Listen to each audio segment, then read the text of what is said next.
Le sport, les joueurs du Loup sont en Afrique du Sud depuis le début de la semaine et hier, ils ont rencontré les enfants de l'école de Hammanskraal, un quartier pauvre en banlieue de Pretoria. Ils leur ont offert des maillots et des ballons de rugby. Les enfants, eux, leur avaient préparé des chants et des danses traditionnelles. Une petite pause dans leur préparation, puisque demain, le Loup débute sa campagne européenne face aux Blue Bulls. Arthur Jean et Lucine Olorgue. Ils sont les premiers à fouler le sol sud-africain en Coupe d'Europe.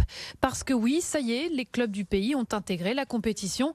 Et pour le Loup, ce sera l'équipe des Bulls de Pretoria. C'est une semaine particulière, certes, mais comme on l'a dit aux garçons, c'est une semaine qu'il faut aborder avec beaucoup de positif et prendre conscience qu'on a aussi un devoir, puisqu'on est la première équipe française à pouvoir jouer de ce premier match de Coupe d'Europe. Donc je pense qu'on est aussi garant de l'identité française. Une semaine particulière puisque 29 joueurs et 13 membres du staff ont atterri mardi en Afrique du Sud.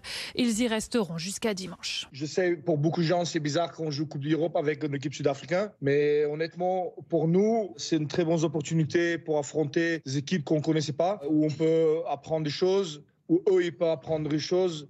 Pour le rugby mondial, je pense que c'est une bonne chose. Un périple dans l'hémisphère sud qui ne plaît pas à tout le monde. Je vois pas la plus-value, à part que nous, ça nous fait une semaine de cohésion, entre guillemets, tous ensemble, où on est un peu isolés du monde et qu'on passe un peu plus de temps ensemble qu'à l'accoutumée. Mais je vois pas la plus-value que ça apporte de nous faire voyager en Afrique du Sud, sachant que les matchs sont déjà très durs en championnat, très durs en Coupe d'Europe, et on se rajoute un déplacement assez long. Jeudi, les joueurs sont même passés par des bidonvilles pour distribuer des vêtements à des personnes en situation de précarité.